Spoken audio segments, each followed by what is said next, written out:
Hi, Stefan Swartling here. In my studio where I'm recording this and do video editing, I have a Mac Mini M1, and to that Mac Mini M1 I have a HP 27-inch display connected, but that display only has full HD 1080p resolution, so I would like to have at least a 4K display or something to be able to edit videos easier and much more, because I have a higher resolution. So when I started to hear the rumors about Apple should release a new display for computers, I started to get very excited over that. So now when Apple had the spring event, they finally revealed the 27-inch 5K Retina display, the Apple Studio display. And I must say it's a really exciting and interesting 27-inch display. It has 5K Retina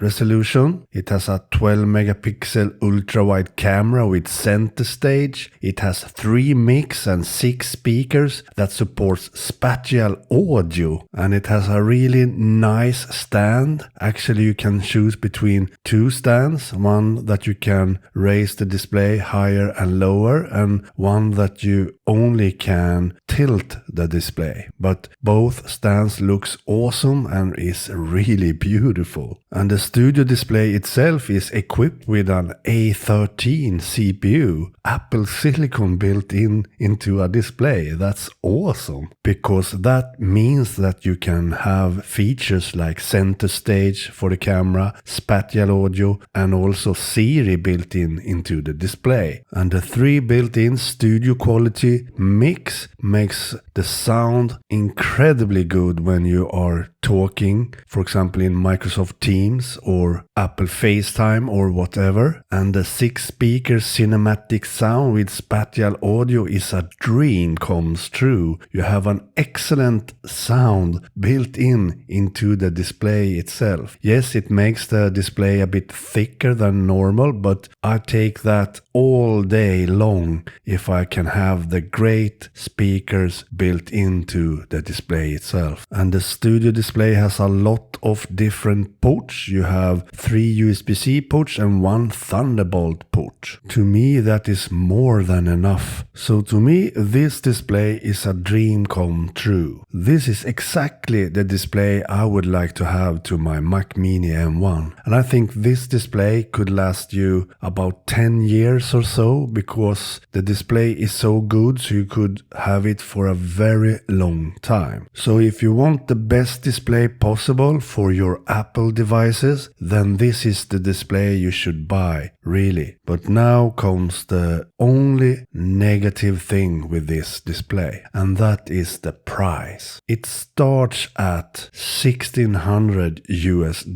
I mean, that is more than a MacBook Air. I had hoped for around $1,200 at the most, but $1,600 is way too much for me. I don't think a display is worth that kind of money. At least not if you not are a professional or working with graphics all day or editing videos 100% of your time. So as it looks right now, I think the studio display from Apple is way too expensive for me. So I personally will not buy this display. Not at the moment, at least. But to the question, should you buy it? Well, if you have the money and you do a lot of work on your Mac, then I think this is worth the money if you have that kind of money. And you can't buy a better display for your Mac. Really, you can't, because the seamless integration between Apple products will always beat a third-party display from, for example, LG or Samsung. So having an Apple Studio display to your Mac and also your iPad is the best choice you can do. So if you should buy it, yes you should. If you have the money and you need a display to work a lot on, yes you should do that. But personally, I don't think it's worth the money, so I will not buy it. Okay, bye.